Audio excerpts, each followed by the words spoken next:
Amen. So he puts it in the place he gives God his glory back. He says, God, whatever you feel like can happen in this valley, you go ahead and do it. But only follow this. When you read this scripture, strategic, Ezekiel never goes on his own accord and begin to say anything that God hasn't instructed him to say. Say that. He says, son of man, prophesy. Come on. And follow this. As soon as God began to tell him what to do, he didn't hesitate. Come on. You better be firm in what God has said for you to do. You say it this way, make your calling an election. Sure. You can't know you're called today. And then get in hot water tomorrow and say, hey, I don't know about this prophesying thing now. I don't know about this preaching thing. I don't know about this going to church thing. I don't know about sitting under this leadership thing. In a time like now, no one wants to submit to authority. That's right. And it's an effect of our humility. In today's time, we must all agree that everyone wants to be a chief. And if everybody is a chief, there's no Indian. But you can't have 10 chiefs and one Indian. I mean, we're going, you know, we can't split one person down the middle between 10 people now. And what happens is you get some folks a little title and they run rampage. Or follow this. They get caught up in the emotion. So Joe on Sunday, folks, they get one address. Help them. As a matter of fact, I ain't sister no more. I'm prophetess.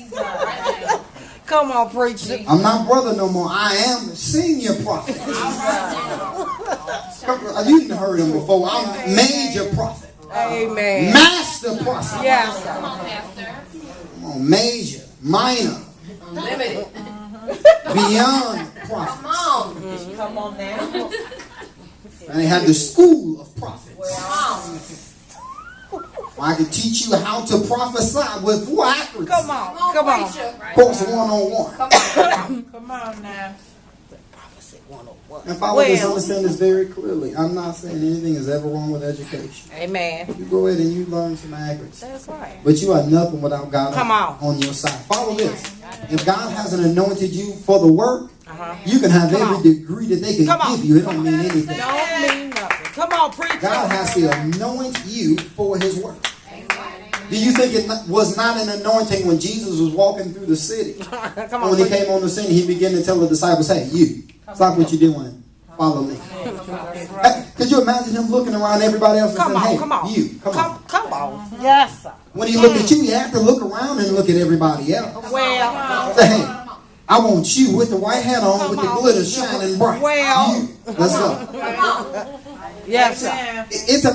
When you understand that God has handpicked you yes, sir. in the valley, yes, sir. Yes, sir. and he could have picked anybody, he could have looked over you. Yes. Thank you. Amen. Many are called, but few are chosen. Yes, sir. I mean, so many people are just doing something. Everybody not anointed to do no work. Come on. It don't mean that they're not assigned to do a work. It means they're not anointed to do a work. There is a great difference. And guess what? I don't want to do anything that God has not anointed me to do. That's right. If God ain't anointed me to sing, I know how to hum in the background and give it to them. Okay, now? Yes, sir. Come on. Pass it on. Because you have to know what you are anointed by God to do. That's right. And what you're not anointed to do. And follow this. Be cool with it. Okay. Got me. Because many people are not cool with not being anointed to do something God ain't told them to do. Amen. Could you imagine these people in exile saying, why would he anoint him to do this? And then understand they're in exile 500 years. Could you imagine them saying, even with him saying, go to this low valley and prophesy, could you imagine how many people said, God ain't talking to him? Because they hadn't seen God. Right. God had turned himself away from them. So could you imagine the no faith, not little faith, none at all. God had totally left during exile said, these people just no good. I need generations to die. Yes, sir. Yes, sir. And again, okay, let's bring a new generation that don't know none of this mess. Mm-hmm. That's right. But because God is good, he said, I'm going to restore what was lost. Yes, sir. Thank you, He guys. didn't have to do it. Didn't have to do it, But he did. but he did. It's important that we follow God all the way. I say very often, and I hope you catch this, when it comes to prophecy, it's God's word. Right here. This is a prophecy. Every time I open it, every time you open it, you get another proclamation, a prophecy spoken or even read into your own life. If you're waiting for Sunday to come to get a prophecy, you're doing your own self an unjust. You can get a prophecy, open that book. You can get one all day long. But what, you got people in today's society, they're running to major conferences. Major or minor. I just need to hear a word from God. So you got to go somewhere else to hear a word from God, and you got a Bible right in your face? Wow. Well, come on. Or I'm just looking for somebody to prophesy to me. Prophesy to yourself. Amen. Yes. Amen. Come on, prophesy to yourself. That's right. You don't need anybody else to come and find you and look for you and prophesy to yourself. See, this is where we're losing God. Because we look for man to do what we can do for ourselves. Come on. Lay hands on me. Lay hands on yourself. Right here. Come on down. And you're already a cuckoo bird anyway. You don't need nobody else laying hands on you. Amen. Come, see, people fake the fun here. I mean, you got people, when you go somewhere and you see the same people letting everybody, listen to me. Look around when you go to different places, different churches, different services, and you see the same people getting in everybody's prayer line. This person's out their mind.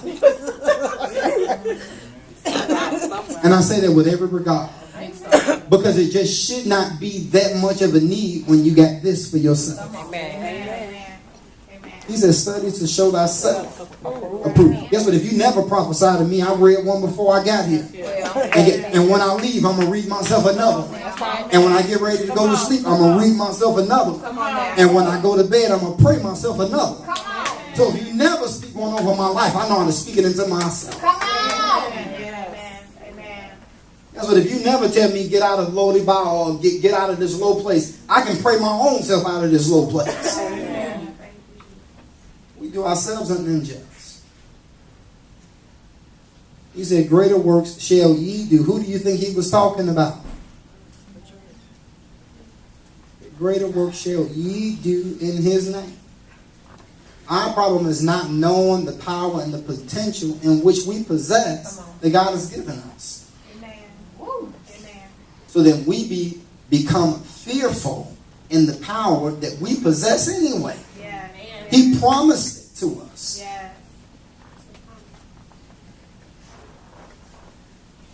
It's a problem if you don't have enough power to pray for your neighbor that's sitting right next to you to cause deliverance. You're doing an unjust for yourself. And guess what? After you pray, it don't mean you're a prophet. That's right. Come on, preaching. It means you pray.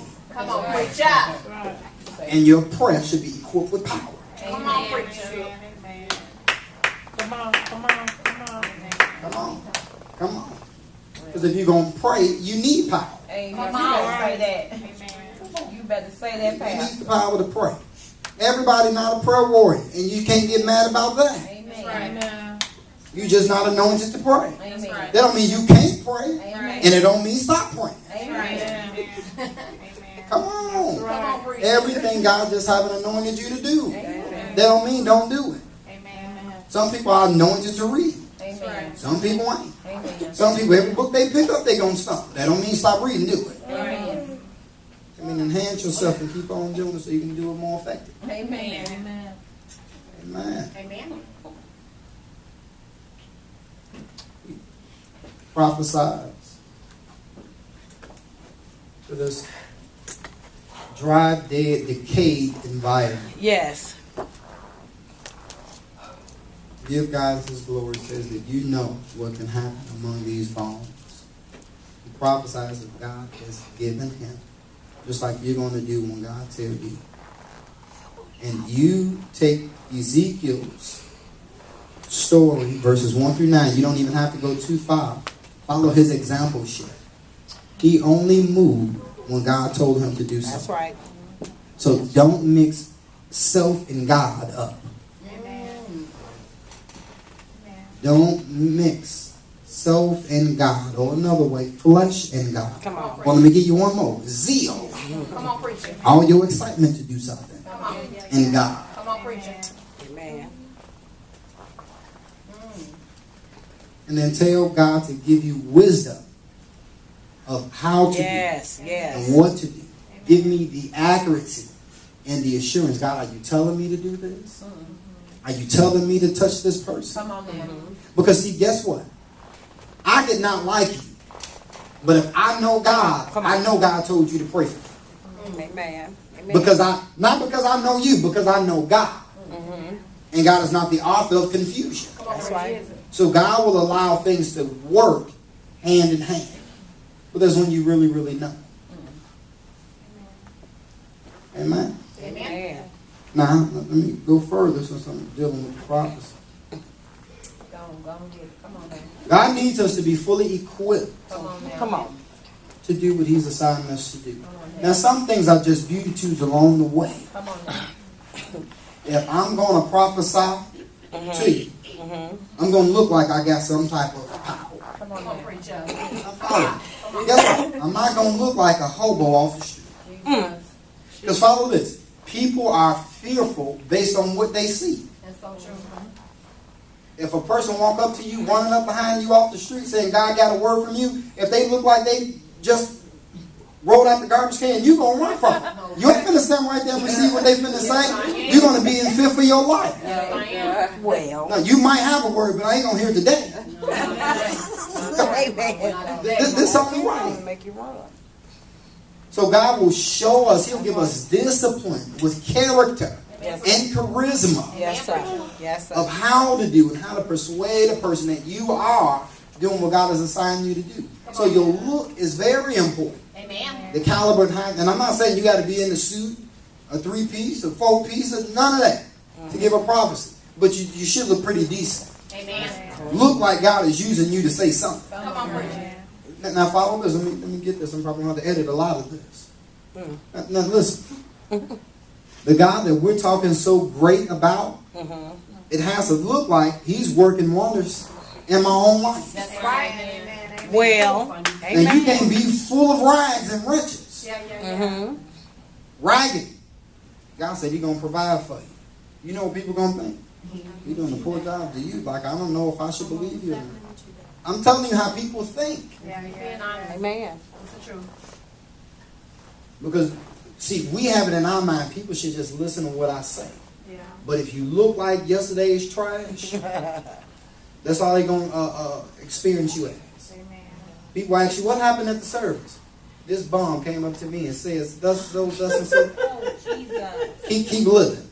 Jesus Christ. Keep living. Because when you telling me God says something, I'm looking at how you look first. That's just me. Amen. I'm looking at how you look. Amen. And now you might not smell like me, but I'm looking at how you smell. And these are complimentaries. I'm looking at how you come to me. Your breath can't be stinking, you prophesy. Jesus. You're gonna knock me down. Okay. Now, and I'm not saying Amen. that That's the truth. in a mean way. Because what you have to do, you have to target the other person's attention. That's right. And if your breath has lost me, I ain't listening to nothing you say. No. This is only right. This is only right. That's the truth. This is only right. I can't smell like an onion. Well. God told me to tell you, lift your hands, and I lift my hand too, and I done knock the person down. Jesus. The only thing a person is going to remember is all that old and high. I'm telling you, you got to be in tune when you say God is using you to say anything to his people. That's right. Because you don't want to be the reason, the castaway effect to a person. Because you're the reason they miss whatever God was using you to say. And follow this. Now, if you don't say it, you're in wrong standing with God. That's right. Amen. Because you're not even going in your own capacity. But you have to be in right standing to say something. Amen, preacher. That's right. And I'll tell you, we've lived this. I kind of modeled this. I had a young lady at another church prophesied to a minister of this church. Hey, was that an accurate word for you? You know what, Pastor P? About 30 seconds I heard it, but after I kind of got to the fact that the person was literally in my face, I missed everything else from the brunch. And follow this, although we can sniggle and giggle about it, it's true thing. So we can't go any type of way and say, God using me. Because he's going to use you way around it. When follow this, when you're a prophet to the next, I tell you, Juanita Bynum did this. And I give this testament all the time. She said when she go to Marshalls or Macy's, wherever she go to shop, that's right. She put her outfit on that she finna buy. And she go in a 3-4 way mirror. And she catch the Holy Ghost right there. She jump, shot, roll in the floor, flip, roll all on the floor. That's right. And she look at how those mirrors angle her. Because if her skirt show her panties, she ain't winding up. She ain't buying it. I know. That's right. If my brand up showing, I'm not buying that. Because the people going to miss the whole fact that I'm in the spirit. And they're going to say, did you see Juanita Bynum all her undergarments? Amen. So they're going to miss everything she said. And they're going to tell you all about her underwear. That's right. And guess what? Some Negro going to videotape it. Yeah. They need help. Come on now. That's true. See, we have this in our mind. See, you got to be well equipped. That's right. When it comes to doing what God has assigned you to do. Amen. You know you a sweater and you a minister. Bring you another shirt. Because you're going to sweat that shirt out probably too. Amen. Bring you another. Amen. Because you can't walk around, I press spray. You know they're going to say you was musty. Amen. You need you another shirt. Amen. This is only right. Amen. So these are things that we got to be well-rounded. Amen. This is that worthy in our vocation. Come on. Because we don't want to do that. We just want to walk in a vocation. Amen. We can't just walk in a vocation fully, embracing ourselves. Do what God has ordered you to do. Whatever he's ordered you to do. If he's called you to be an usher, be satisfied with standing at the door.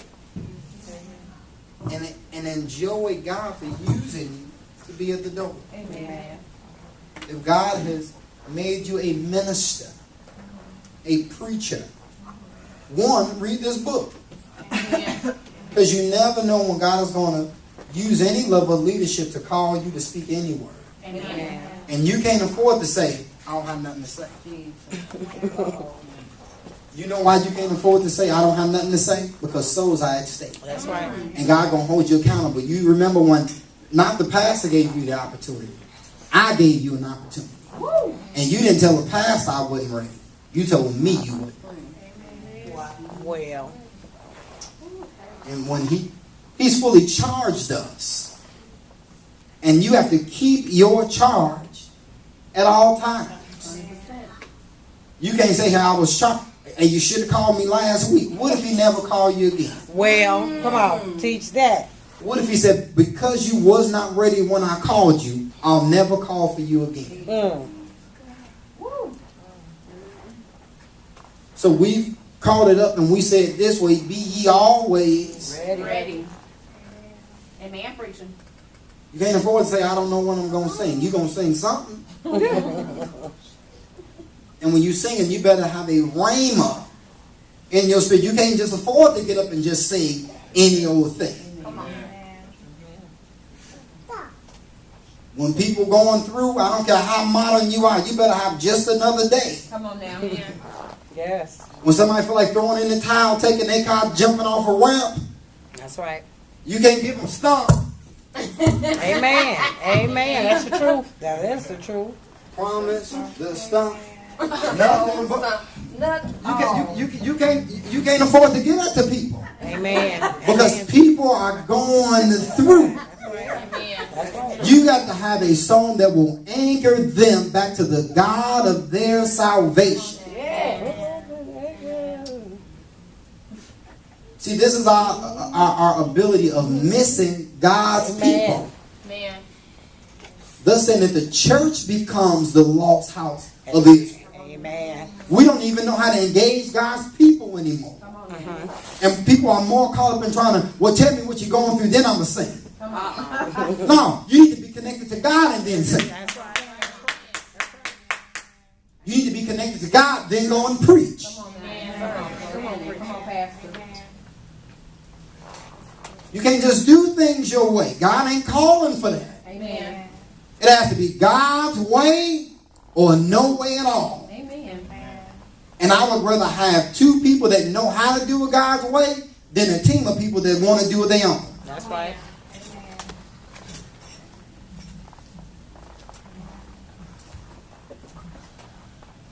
Souls are being lost. And the church is the cause there. Never. Now churches do what they want to do. I can't call every preacher to come lay hands on everybody. That's right.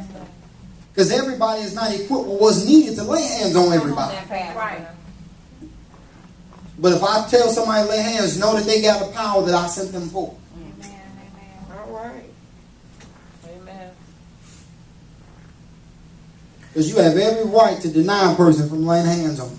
That's right. You don't know what a person dealing with. Out of their mind, a lunatic. Let me lay hands on you. And now you out your mind. We find out you in Jackson Park.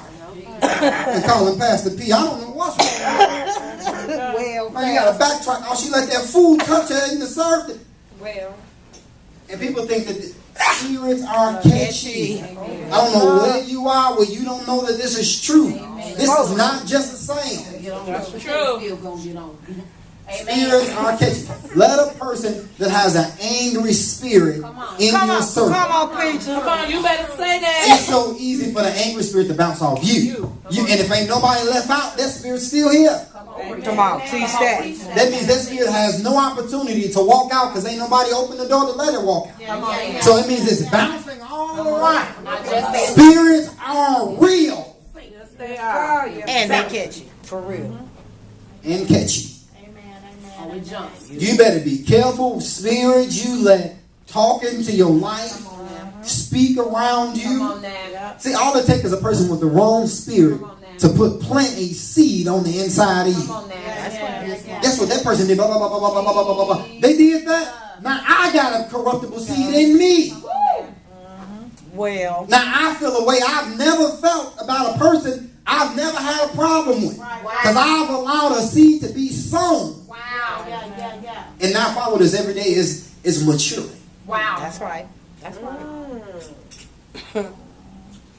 We messing up. Amen. So the Bible tells you study to be quiet. Amen. That's his word.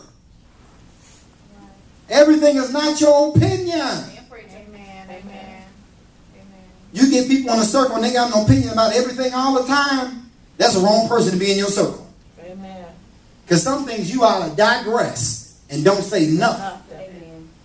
Everything is not for you to say something. When people talking crazy, saying certain things, when you see me be quiet, okay, I ain't going to say none of this. Or I ain't going to say nothing about that. Because everything ain't for you to feed into. Because now you become, the Bible says, a partaker of another person singing. You in the book. And some people are fine with being a partaker of somebody else singing. That's what Revelation says there's so many people on their way to hell for things they ain't even did. Just because they partook in somebody else's affairs. Wow. Just because you allowed that to feed and manifest it, engulf itself all in your own spirit. You got a lot of root of bitterness inside of you about something that don't have nothing to do with you. Wow. And it's all in there. People do that fast. Amen. We're missing God by leaps and bounds. This is why it's needed to live again. You got to get all that dead stuff out of you. Amen. Amen. Amen. Amen. So many souls need to go to God's altar and get that built up garbage out of them. I mean, it's on the inside. Woo. And what we're doing is living day to day, and it's yet growing. And it's manifesting. Amen. It's a bunch of little devils creating a real big devil. Amen.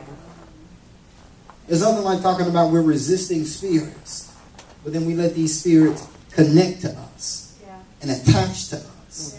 Now they're on the inside of us, and we're not even fighting to get them out of us. Multiplying. Amen. You right, Pastor. Oh, you thought you got rid of some spirits? I'm coming stronger now. Come on. Guess what? I ain't going to give you none of the ones you had. Come on. I'm going to give you 7 more. Come on.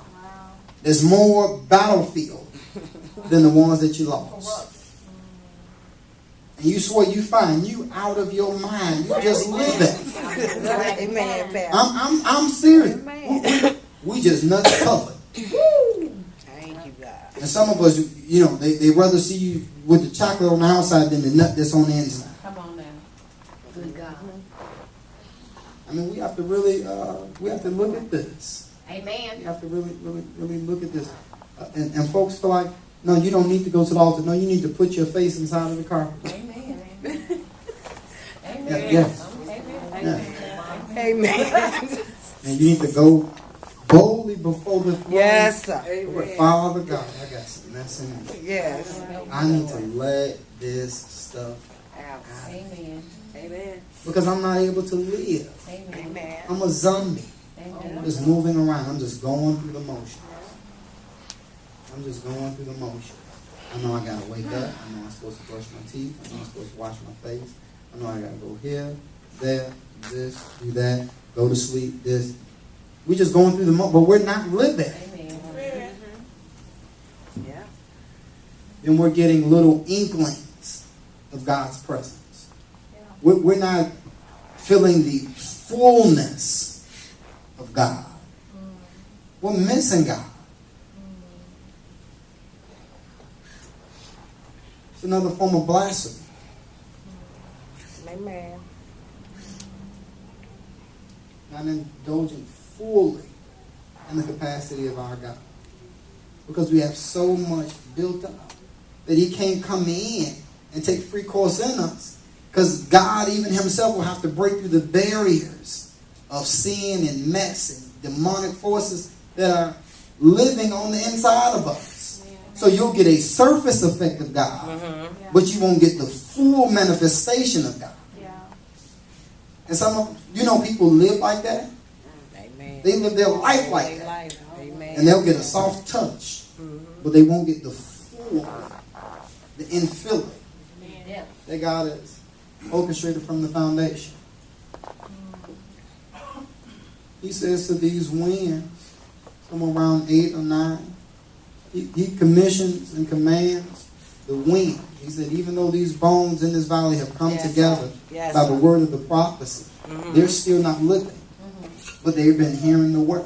So this is the same thing that the church does. They hear the word. And they have the ability to eventually come together. And they're formed like the people of God. But they're still not alive. Amen.